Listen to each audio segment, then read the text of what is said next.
here today with a friend, John Gargano. John's a really interesting guy. He's an expert in the world of hospitality. He spent a good deal of his life around the hospitality industry. And his personal story is just so interesting to me, John, your story, that I wanted to share it with my community. And my community includes those of us here at Flowers, our friends at Worth, and my friends and family, in particular my family, because I've been telling them about you, and they've met you and they've gotten to know you at the different events that you've helped us with. You get to know someone in a context like that, you think, okay, you know this story, but you've been through such a journey, and it's a journey that's ongoing, and we can't see what the next chapters are, but we're excited to watch as you scale new heights and root for you and be part of your journey going forward. So take us back. You grew up in a farm country, and people would be surprised that the next sentence is in New Jersey. Yes. I grew up in southern New Jersey, which most people you talk to don't think there's farms in New Jersey. It is called the Garden State, John. Yeah, but you wouldn't know that if you're in East Orange or Brick, right? My dad was a green onion farmer. Growing up for me was, as soon as you could walk or talk, you were driving a tractor or making wooden crates for the scallions or planting onion sets. It was a different growing up, but a good growing up, because you learned, morals, value, work ethic, responsibility. But my dad worked too damn hard. Farmers work so hard. There's something about this idea that farmers deal with a 7-day clock, not a 5-day clock. 7-day, 24-hour. I remember when I thought I was going to do less work and go from vegetables to flowers, I thought it was going to be easier. But you know what? All winter long, you have to go check the heaters in the greenhouses every 30 minutes. Thank God Dad did that for me. I didn't have to do that every 30 minutes. But I guess in any career, there's pros and cons. Dad worked too hard. You couldn't compete with big agribusiness anymore. They're all subsidized by the government, et cetera. So I said, I'm not going to go in the farm. I'm going to try flowers. But that was just as hard. We were profitable. I started selling Easter flowers on street corners for Easter and Mother's Day when I was 15. I couldn't drive, so I used to pay my grandfather to drive me around and buy everything during the operation. Always about sales. I was always fascinated with how to sell, how to increase revenue, how to make your product different than everybody else's. So you always hustle. Always hustle. Always hustle. Now, tell me, you mentioned your dad. Gargano is an Italian name. So you folks, Italian-American. How long ago did any of your ancestors come here from Italy? Was your father first generation, second generation? So my father was first generation. His mother and father came here in 1904 through Ellis Island. Wow. Maybe 50 Garganos came over. Half settled in Brooklyn and Queens, and the other half settled in South Jersey. All the farmers went to South Jersey. So his family's background was farming in the old country? Yep. Mm-hmm. His mother was a great chef, begged him to go into the pizza business. She used to make pizzas out of her home every Friday night. Used to sell 150 pizzas. My dad would deliver them. And she just begged him not to go into farming, but he was hard-headed and he wanted to be like his dad and his brother, and that's what he did. And you broke the string. You went away from vegetable farming. You tried growing flowers. It worked somewhat, but it was too tough a road. I broke all the strings. I was the first for a lot of things, good and bad. But yeah, I broke off and I went into growing. From the Easter flower sales, I started to get an attraction to that industry. I started with 2 greenhouses. I used to grow bedding plants, Easter flowers, sell them on corners. My mind, it's just how it works. I had a partner. We bought a large-scale greenhouse operation in Blue Anchor, New Jersey. It had like 30 greenhouses, half-acre walk-in cooler for the bulbs, because you have to cool the bulbs all winter long or they won't bloom. Sure. And I worked hard. We worked hard all summer. And then I worked at my aunt, kind of like my second mother, Diane and Bob Hennessy, owned a funeral home in Williamstown. And I used to work with them all winter. So I was an apprentice funeral director in the winter, and then on the farm in the summer, always worked. And then you decided farming was not the path you wanted to follow. What was next? I'm sure you read my Humans in New York story. I was dealt a personal tragedy in the late 90s. I did, John. In fact, I reread it over the weekend. I, put aside some time to prep for our conversation today. And having met with you, you and I had wonderful breakfast together several weeks ago. And having reread it in the context of having really delved into a lot of those subjects when we were together, it was emotional. The time I put aside yesterday to reread this. And I can't wait for you to share that message with our community. So yes, you're Humans of New York. You wrote a multi-piece 13-post series on your journey. It's emotionally gripping. Looking back now, wow, it was a rough road. And to be where I am now, looking back over the past, just makes this that much sweeter. But there's a message there for everybody, Jim, right? No matter what life deals you, just know with the right choices and with the motivation, you can change anything. It's almost like contrite to say, oh, you got to make the right choices and you can overcome everything. But it's easy to make the wrong choices too. Very easy. We went through this period in the late 80s. Most of your listeners probably don't know this, but we'll share it with them now so they can understand the context here. Working at the funeral home, Diane and Bob, like my second family, always worried about someone else. The epitome of hospitality. Diane and Bob lost their 2-year-old child, Gianna, choking on McDonald's French fries at 2. And that changed Diane forever. From that point on, life became about everybody else, make life bigger than herself. And that's how she compensated for her loss. And I find a lot of people in hospitality have similar situations like that, where they experience a lot of pain or tragedy. And this is retribution. This is not ever letting anyone feel the way you did. While I was working for them at the funeral home, they said, you don't have insurance. Let's get you health insurance. So she said, be here 12 o'clock on Thursday. So I went there. Back then, you had to go through this whole long thing to get life insurance and all that. 4 days later, I'm at my mom's house and the doorbell rang, and it was the FedEx to deliver a message telling me that I got denied life insurance for one of 5 crazy reasons. The only one that it could have been was that I was HIV positive. And having a diagnosis like that in 1998 and now, 2 different things. Right now, you get a shot every 3 months. You don't have to go to the doctors. You get checked out once every 3 months. You're great. It's like blood pressure. But then I thought I was dead in 2 years. So I said, you know what? I'm selling everything. I'm giving up everything. I walked away from my business, moved to Philadelphia, and I started working at Lebec Fin for Georges Perrier, one of the best chefs to ever step foot on American soil from France. Complete package. Crazy. Times were different then. Chefs don't behave like that no more. He wasn't wrong. That was the era.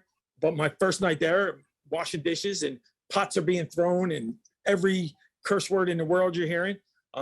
At the end of the night, I'm walking out. He's sitting at the bar stool. His feet are dangling. They don't even touch the rail. And he calls me over, kisses me on the forehead, and invites me to go to an Eagles game with me. Tells me he loves me. I'm like, what just happened? Right? But that was my introduction to hospitality. And to watch him just make sure every guest every night had a good time, no matter what happened, really taught me what it was to build a great business in hospitality. So you get this diagnosis out of the blue. Back in 1998, medicine had not had the advances in the 25 years since. Right. That's rendered this a very manageable and controllable and unaffected to your lifestyle kind of disease. Right. You think it's a death sentence. You say, I said, I'm moving out of rural farm country in New Jersey, and I'm going to Philadelphia, I'm going to the big city. Right. I didn't tell a soul. The only person that knew was Diane at the funeral home and me. Mm-hmm. I didn't tell my mother until 5 years later when I got arrested. Italian families in a small town where every person on the street for 3 miles is related to you. Yeah. I couldn't change my socks down the street without my mom knowing, because Aunt Katie with her binoculars was out the window calling her, right? So I'm like, I'm just going to go. I went to Philly. I started this new career in hospitality. That wasn't enough for me. So I said, you know what? I'm going to New York. What's the best restaurant in New York for hospitality? They said, Union Square Cafe. I said, I'm going to get a job there. They said, no, you're not. I said, why? They said, because they don't hire nobody without New York experience. I said, they haven't interviewed me yet. I went there, sat down. got the job. And what was that first job at Union Square? I was a captain. I worked for Danny Meyer over there for like 2 years. But as time passed, I started going out more, started drinking more, smoking more, you name it, started selling a little bit to finance the usage. And then before you know it, this February 1st of 2002, the feds arrested me. Okay, that's back in Philadelphia. And ironically, in the Lowe's Hotel in Philadelphia, Yes. in room 911. When I checked in that day and they gave me room 911, I'm a pretty smart guy. I should have ran like hell. You know, that was the turning point, right? Because before that, I'd had 6 state cases. In the state, you hire a hotshot lawyer. My dad used to be in politics, so we knew the best lawyer in every county. A little slap on the wrist, but all that does is empower you, right? 6 times I got arrested and charged in the state. Not one person said, hey, what's going on with you? You graduated top 5 in your class. Your dad's a politician. You worked for the state police for 5 years. You had a bright future. Why do you start using drugs at 30? Nobody did their job, right? They're charged with the responsibility of trying to help the defendant and rehabilitate them and get them in a better place. That's before the prosecution and after. Would it have had a prospect of succeeding with you, or were you too far gone then? I think I was too far gone, but I feel as though 20 years incarceration and 10 years supervised release is way too excessive. The story that's funny and sad, ironic, and funny all at the same time, whereas you're being led through the lobby in handcuffs, and a guy from the Lowe's Hotel comes charging up to you and Typical says, security guard. Typical security guard, right? He says, Mr. Gargano. I'm like, yes. He's like, I'm from the Lowe's Hotel. I just want to let you know you're never allowed in our property again. I said, bro, I'm going to jail for the rest of my life. You know, go F yourself. You know, are you serious?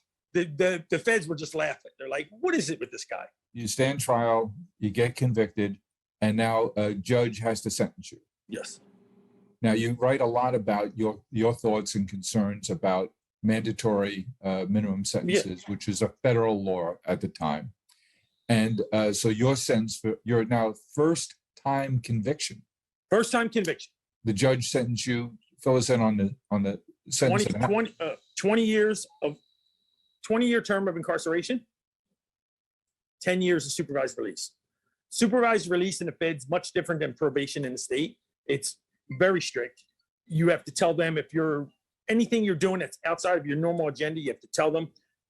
77% of the people that come home from prison return within 3 years. 77%. That's astonishing, John. Well, it's because it's a self-serving system. Well, okay. I guess we got to Yeah. leap ahead a little bit here because let's pause on that because I think a lot of people will be startled to hear what happens. But you get a 20-year sentence, which is federal time, and that's very different than state time because federal time, even with the best behavior, you're going to do 90% of your sentence, right? Yep. You're going to do more like 92 because the Bureau of Prisons personnel don't do their jobs. So your paperwork don't get in till late. Right now, 18 months after the First Step Act was passed, inmates are just receiving the reductions that they deserved 18 months ago because that's how backlogged the government is. You get sent to MCC, Yep. Metropolitan Correctional Center, which is became infamous because of Jeffrey Epstein. In fact, you're placed on the same floor. Yep, same floor he was on, 9th floor, special housing unit. I walk in, you're handcuffed behind your back. So you put your hands through the door, they uncuff your cuffs. I turned around and I looked at the room. No lie, Jim. Hair on the floor, a half-inch deep. I don't know when the last time the room was cleaned. It was the most disgusting thing I ever saw. You can't get nothing to clean the room. You can't get a change of clothes. You don't get out to get a shower like you're supposed to. It's just a complete debacle. There's no accountability whatsoever. 34 years old, you grow up in rural New Jersey, strong Italian-American heritage culture around you, family-centric kind of place, hardworking. You get the sentence that rattles you, changes your mindscape. And until you're in Philly and you're at a bar one night, you had never, ever tried any drugs at all. Never. Matter of fact, in high school, I stopped talking to my friends who smoke weed. I was so dead against it. My mother's brothers had drug problems, both of them. My father intervened, gave him $1,000, told him to move to Florida and get away from the friends he had because he felt that was best for him. The guy moved to Florida, built $1 million business, family, saved his life. The other one ended up ODing on heroin. And I was dead set against drugs when I was a child, like dead set against. Your whole perception of the world, your place in it, its future is upset. You're just working in hospitality jobs to make a living. We're in a club. It's late. I'm tired. I tell my friend Jay, I'm going home. I'm tired. He's like, no. And he pulls out this bag with a little key and he puts the tiniest bit of white stuff on the end of the key. He says, sniff this. What do I got to lose? Right? I did. And it was the perfect drug for a person in my state of mind, because that drug makes you forget about everything that's bothering you and just makes you think that everything's okay. And that's where it started. And that drug is meth. Yep. One trial with the state of mind you're in, and you start down this spiral. If you had psychological problems and you go to the doctor and they give you a medicine that makes you forget all that and you feel great, of course you're going to take it. This drug feeds off of adults that have their therapy issues, psychological issues. It's the perfect drug for those people because it makes them forget all that. And then their problems just compound until they're unmanageable. And that's what happened to me. Prison, as mad as I am about the process and the outcome, getting there, it's changed my life. It's saved my life, right? Because had I not, who knows what might have happened. I could have OD'd. I could have gotten killed. I could have gotten shot. Who knows? Who knows what could happen? Where do you go next? I get sentenced. The day I get sentenced, I walk in the courtroom. It's the most uneventful thing. The judge asked me a couple questions. I told him, listen, send me as far away from home as you possibly can. He said, why? That's the most strangest request I ever had. I said, no. I said, think about it, Judge. You want your mother getting up every holiday and thinking, do I go see Johnny or do I go with the family? I said, I've already disgraced them. I'm going to make that decision for her. She can come see me whenever she plans it, but she don't have to feel obligated to come see me on special holidays. She can live her life like she would as if I was home. So now you're obviously sober then. And boy, what could be more sobering than that day when you're facing, what's coming, but to hear it must be startling. And one of the things you said, you didn't write this in your piece, but you did tell me about it at breakfast, about the cultural differences between you and how you grew up and the other people you were incarcerated with. And while you said to the judge, send me as far away as possible so I'm not a further burden to my mom. That's selfless. It also is an insight into how you're beginning to recover from the person you were, but you knew wasn't you. I think that's where the root of the criminal justice system problems are. If it's visiting day, everyone's up. Most of the inmates are ironing their jumpsuits and they're dancing and they're happy. I'm going out on the dance floor today to see my mom, my wife, my kids, my girl, my baby mom. And I'm saying, I can't wait for this to be over. Your mother has to come through security, which is clear a metal detector, is a serious procedure, and it's dehumanizing. Yes. Take her bra off, right? Leave it there. Come in the visiting room without it because it had metal in it. It's just the dehumanizing experience. Treat me that way. I committed the crime. Don't treat them that way. But to everyone else, this is normal, right? When you grow up in a disadvantaged community and you see your brother go to jail, in many cases, your mother or your father go to jail or your grandmother go to jail, it's not unusual. They don't view it as antisocial or not against societal norms. It's a normal occurrence to them. Most of them grew up without mothers and fathers. Their grandmother is trying to raise them after the fact. The root of the problem is there, right? The norms, what the norms are of these communities that are providing many of these inmates. You're incarcerated. At one point, you're now transferred. You're in lockup prison for how long? I got transferred. So I had two cases, one in New York and one in New Jersey. They could have combined them, but they didn't. They wanted to be creeps about it. So I had to wait here, get sentenced, then go to Philly, get sentenced. I got to my first prison in like 2005, Butner, North Carolina, Butner Low, right? Butner Low was a low security institution with a fence around it, but you still had a lot of freedoms. There's a complex in Butner. There's 2 mediums, a hospital, a low, and a camp. I was at the low. The hospital is so overrun with inmates with medical issues. Remember, the Federal Bureau of Prisons was built for 100,000 inmates. At this point, there's 300, in the high 200s. So that means your number of inmates that are sick is also double, but you don't have the infrastructure for it. We literally had cancer patients in the low who would have to get up 5 o'clock in the morning, go to R&D, get stripped out, handcuffed, shackled, walk to the bus, driven to the medical center, have their chemotherapy treatment, and then go through that whole same process to come back. Now, that's not dehumanizing because the Bureau of Prisons can't handle it. I needed a hip replacement for 6 years. I got the approval 2 weeks before my clemency, and they said, you know what? We're not paying for it now. Get it when you get home. Now you wind up in Birmingham. Yep, I get transferred to Birmingham, which is a camp, no fence. You could walk away if you wanted. I got one of the best jobs on the compound. It was the landscape clerk and the warden's clerk. So I would cut the warden's grass, plant flowers in his yard.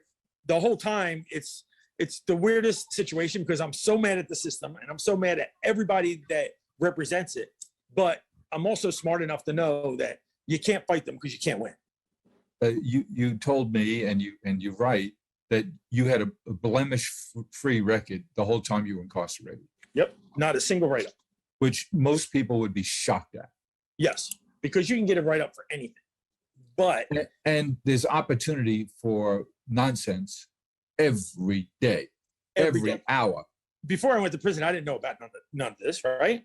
Just like the Easter flowers and just like the drugs I was selling, you know, when I see a need and I can fill it, that's what I do.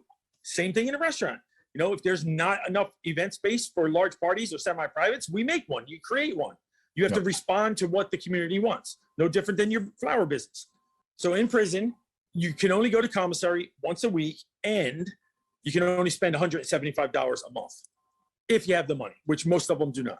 There's an internal, behind the fence kind of currency, mackerels or stamps. So if you work as a chef in the kitchen and you're an inmate and you want better food, you pay him in stamps or mackerels and he gives you better food. Mackerels? Right? So mackerels like a fish in a bag, like a tuna fish or a mackerel. I've never had it before. And I don't think I would ever eat it because it looks nasty, but that's probably why it was the currency. They were worth $1 and stamps were worth 3 for $1. I'm in prison and I opened a store. So a commissary store. So I would buy sodas, chips, Little Debbie's, whatever it is they had on commissary, and I would always have them. And if you spent your limit and you needed something, you would come to me and get it, and then you would give it back to me when you went to the store. Everybody on the yard was charging 2 for 1, but I did 3 for 2. So I just started, and it wasn't about the stamps or the money. It was about keeping me occupied. It was about keeping me from getting involved in all the other stuff. Exactly. And you also are a consummate marketer. So new people arrive and they get off the bus and you're there to greet them. Yes, because they can't go to the store, most of them for a week. So I used to give them shower shoes, soap, shampoo, a little bit of food. I would give it to them because they're going to be here for 3 years, right? All the other store, man, they're staying in their cell. They're not introducing themselves. I paid off the R&D clerk to find out who was coming in, and I had their bags ready before they got here. And the commissary clerk, I knew when the Little Debbies were coming, and I used to pay him off so that I would get all of them that I needed first, right? You have to corner the market. That's how it works. So this little internal. That's your side hustle, your side gig. You're also taking care of the lawn. You have a golf cart at your disposal because you're moving stuff. And you're going all in on it. You want that lawn to be the best lawn. Exactly. You know, because now you're viewed by the other corrections officers. That's the warden's clerk. We're not messing with him. He We're he not- makes the warden happy. We're not going to make him Yes. unhappy Yes. unnecessarily. Exactly. If he goes too far over the line, fine. But if he's just skirting the line a little bit, we're not worried about it. I ran a sports book, right? I used to be the bookie. So inside prison, there's a division of the Bureau of Prisons called SIS, Special Investigation Services. And they were like the police there. They could arrest the warden if they wanted to. They only report to DC. So they called me in one day and they said, John, we know you're running a sports ticket. We don't care. You know why? I was like, why? He's like, because we've done our research, and when someone wins, you pay them. And if somebody doesn't pay you, you just let it go. If we lock you up and send you behind the fence somewhere, we might get somebody who's going to go stab that guy. And then we have bigger issues. So just keep doing what you're doing, be legit, and we're not going to bother you. Because we can't stop it. If we lock you up, someone else is going to do it. And I said, wow, that's like a different perspective than what I thought. And this whole time, John, you also make yourself a student. You spend a lot of time in the library. You make yourself a student of the law. You feel like minimum sentencing has been your death sentence.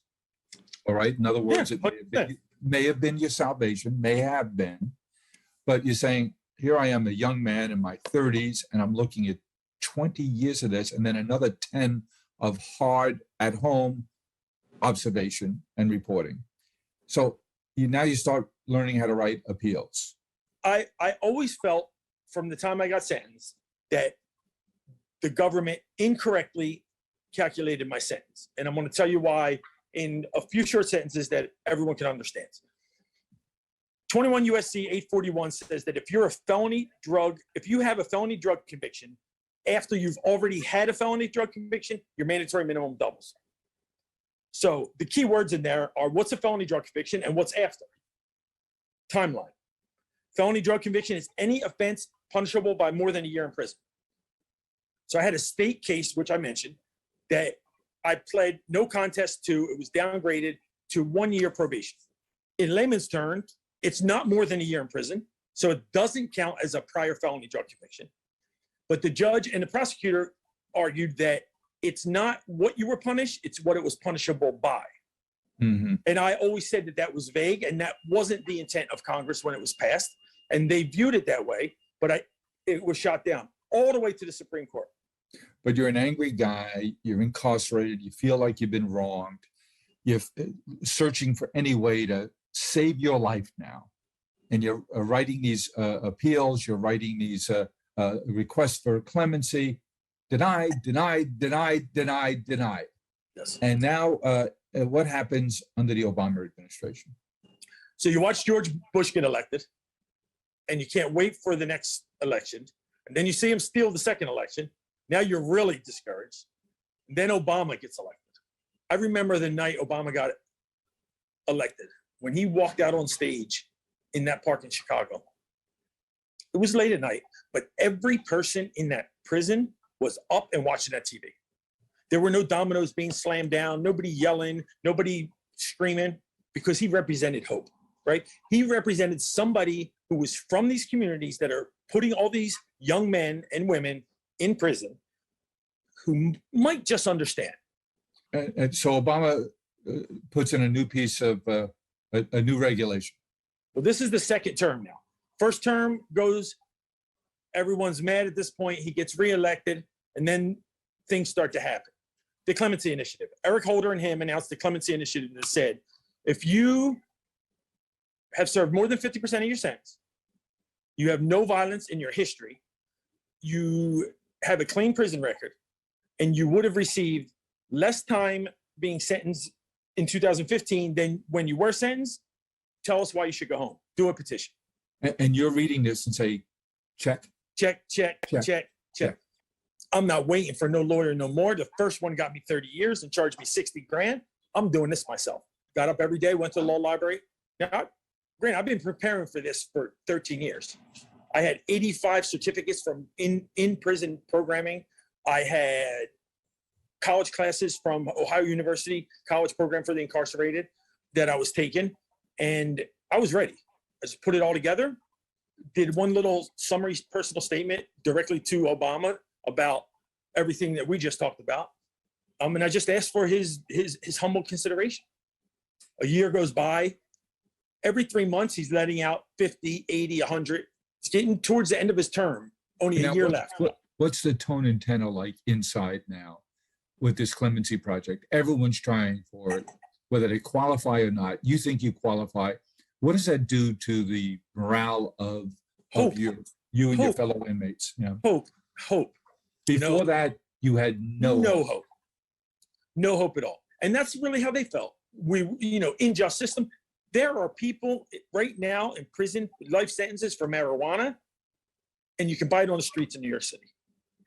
John, when there is hope, was there a noticeable, palpable change in attitude and behavior? 100%.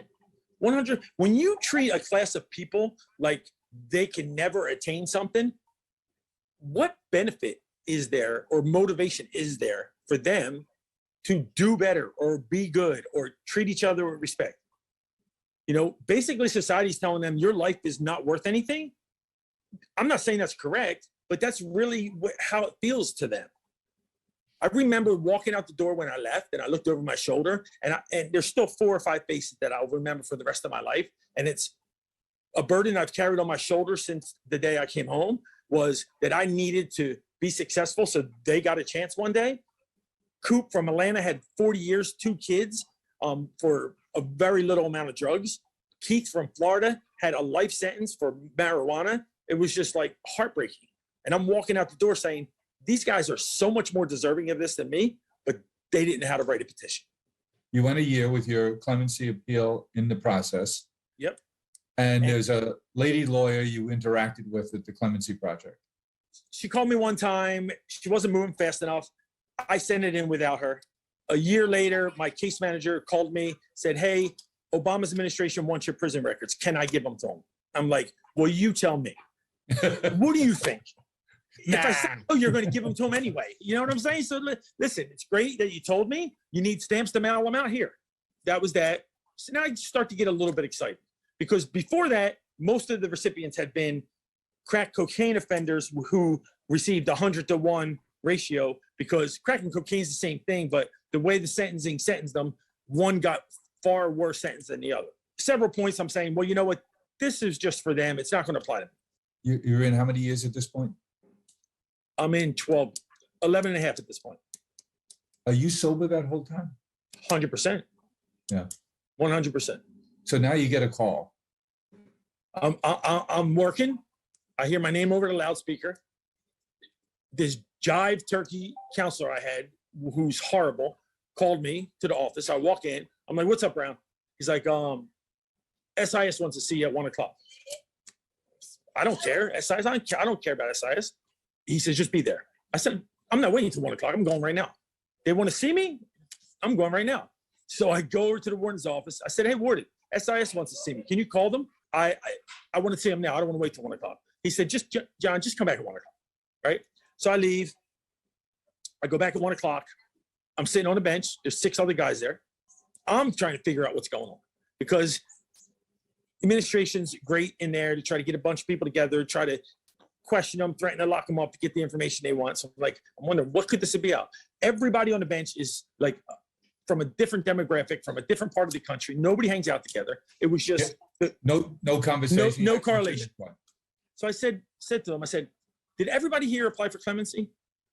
Not that narrowed it down, because almost everybody did anyway, even if they weren't sentenced. They said, yeah. I said, well, this is it.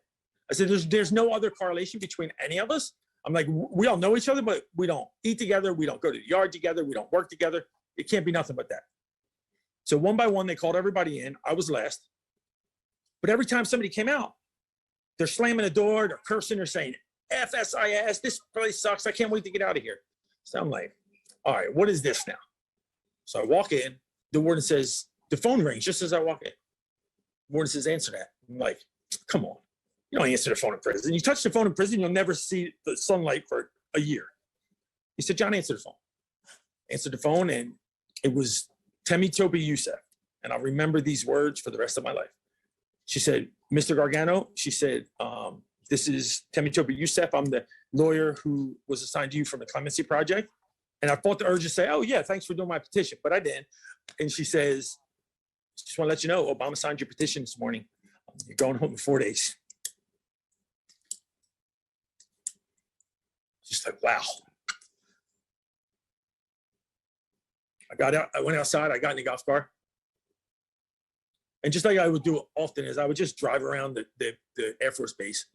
And I pulled up to this little area that I was responsible for, all these trees and flowers. And I just sat there, and I just thought about that journey and what the next journey was going to be, right? You're not planning to go home 10 years before you're supposed to get out. I thought about my dad. He had died a couple years before that. It was almost count time, so I had to go back to the unit anyway. So I stopped where the phones are. I called my mom. I said, Mom, are you sitting down? She said, Jesus Christ, you always call here with this bullshit. I said, Mom, just sit down. I said, Obama signed my petition this morning, Mom. I said, coming home in 4 days. She said, Johnny, she said, since the day your father died, I prayed for one thing. She said, all I wanted to do to make my life complete was to see you come home. She said, and I knew you wouldn't let me down. Some powerful words. And then it was just a million questions from there. Where am I going to live? The government makes you go back to the jurisdiction where you were sent. So I had to come back to New York. I didn't have no family here. I didn't know nobody here. My whole family lived in New Jersey. Obama's foundation sent a person to meet me at the prison. They took me to the airport, brought me to New York, had me stop at Walmart, bought me everything I needed, underwear, socks, all that stuff, dropped me off at the halfway house. And now I'm at the halfway house in New York, which really is just as bad as the prison system because the staff there care less. The system in the halfway houses are designed for people to fail. Most inmates don't even make it out of the halfway house. They get sent back beforehand, but not me. When I was leaving R&D, the prison guard said, we'll see you when you get back. I said, not me. That was as a dig? Yeah, like, we'll see you when you get back. Like, basically saying, all of you come back. I said, not me. I said, I'm going to work my ass off the rest of my life, make sure every last one of you worthless prison guards are unemployed. But statistically, that's true. It's true because we don't address it. Is it, did you say 80% are reincarcerated? Yeah. Uh-huh. In within 3 years. If you go out 6 years, it's like 91. If you weren't part of the Obama clemency project, they drop you off at a bus stop. That's it. Yep. And what do they give you then? What goodie bag do they give you? Nothing. Literally nothing. You don't have a dime? I had $10,000 or $20,000 worth of commissary in everybody's lockers all through the prison for my store. And there was a couple young Mexican kids from Florida who I became close with. We used to cook together every day. I gave it all to him. He had like 10 years left. I said, here is, that's for you. I'm not taking it with me. Here, run the store. That was a pastime for me. That was a therapy. That was a don't get in trouble. I came to the halfway house. Which is in the Bronx? In the Bronx. GO halfway house in the Bronx. Thinking that when I get there, there's going to be, wraparound services. There's going to be all these things, but they're not. You're lucky if they feed you.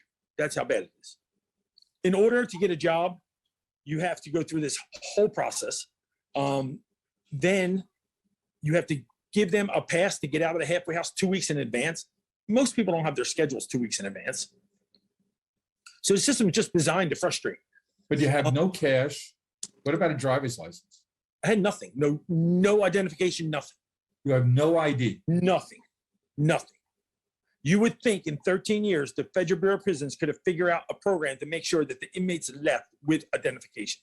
The simplest of necessities when they leave. How strong are the reentry services? They're horrible. They're non-existent. Reading your post last night, John, about that you did in Humans of New York, that you paint such a graphic picture of how the system is designed to be an impediment to your success, not an assist, an impediment. You have no money, you're left on a bus stop, you have no contacts, you have no identification, you are just there almost naked. Yep. Saying, okay, go succeed, pal. Needing 2 hip replacements with a chronic illness. Didn't even give me medicine for 3 weeks. I got to the halfway house, I met a fellow inmate who said, listen, go to this clinic.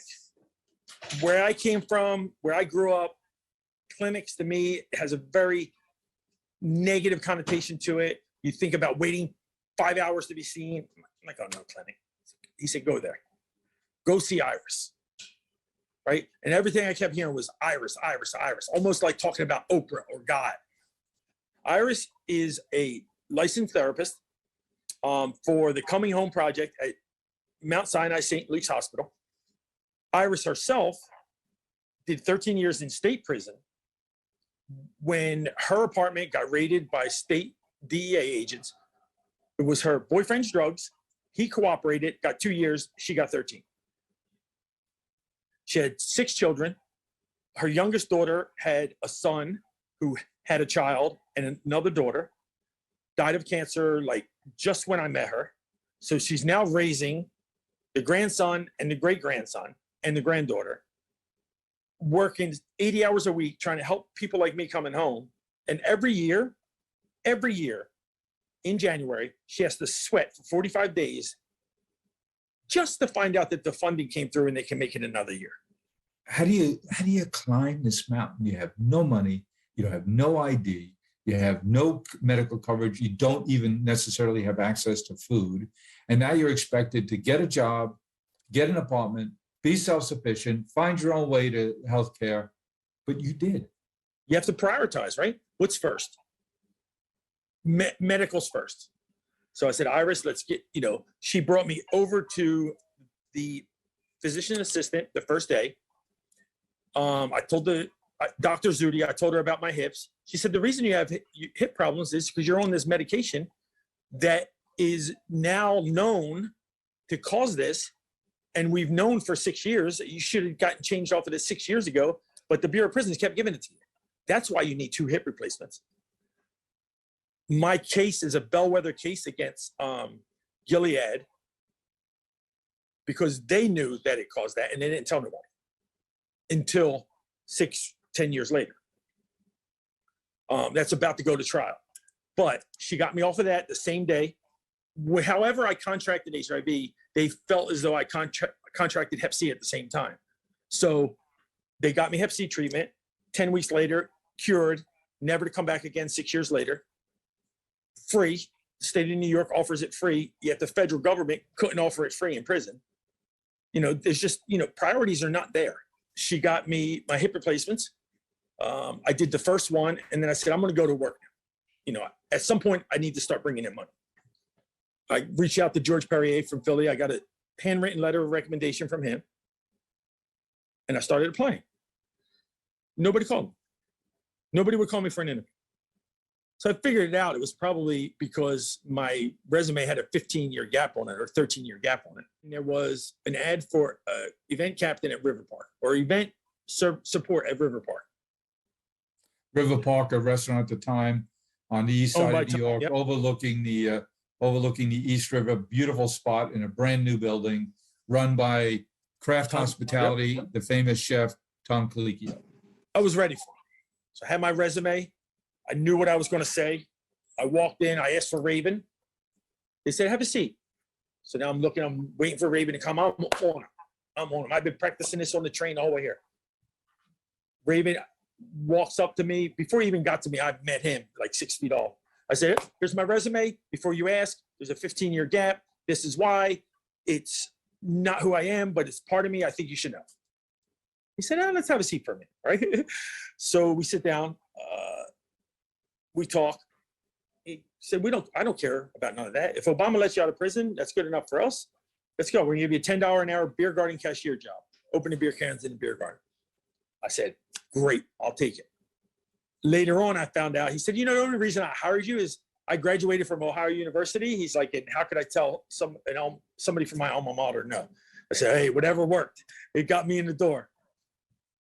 But the reality there is that, hiring professionals in this city, in this industry, and probably most, they have a negative view of somebody coming home from prison. When it isn't all of them. There are some good in there. For us just to exclude all of them, we're selling ourselves short, society short, and that person short. I still talk to Iris every week. Still talk to her every week. So she gets me in College Initiative, a program for prison to college pipeline. If you're justice impacted at all, you can go there. They pay for all your application fees. They give you stipends for transportation. They do everything to try to promote getting kids from disadvantaged communities that have been impacted by the criminal justice system into CUNY schools. Without them, I would be 78.1%. So they get you into a community college, also in the Bronx. Yep, Hostos Community College. I said, I don't need to go to college. I'm smarter than all these people. But then I thought about it. I said, you know what? My mother, my whole life, urged me to go to college. I said, let me do this for her. Let her have peace of mind at her age. Her son's a different person. Let it validate my re-entry into the workforce.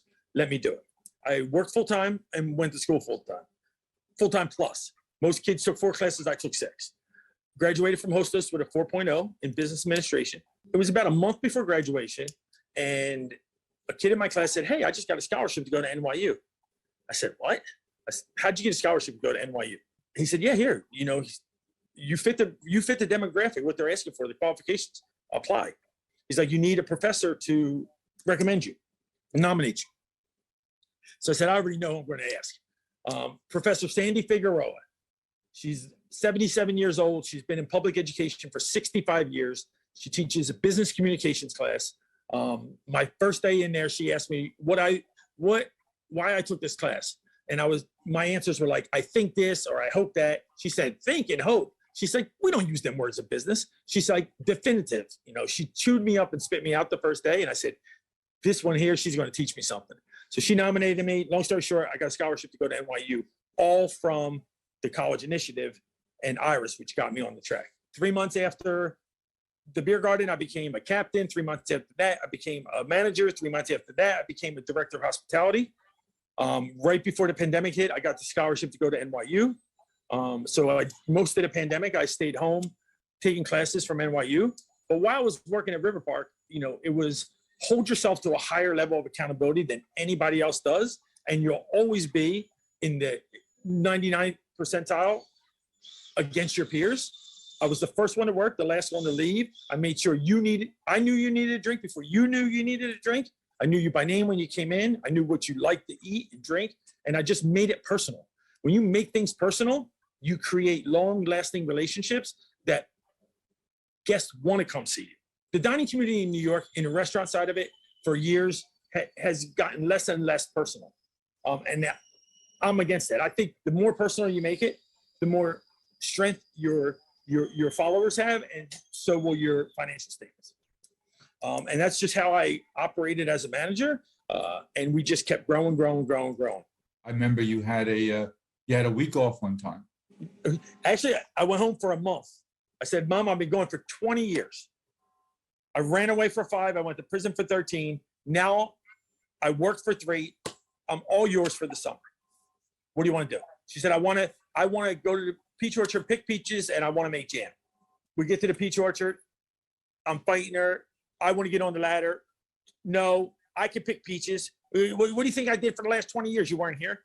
Held the ladder. She picked the peaches. We went home and we started making jams. So it was peaches. Then it was blueberries. Then it was strawberries.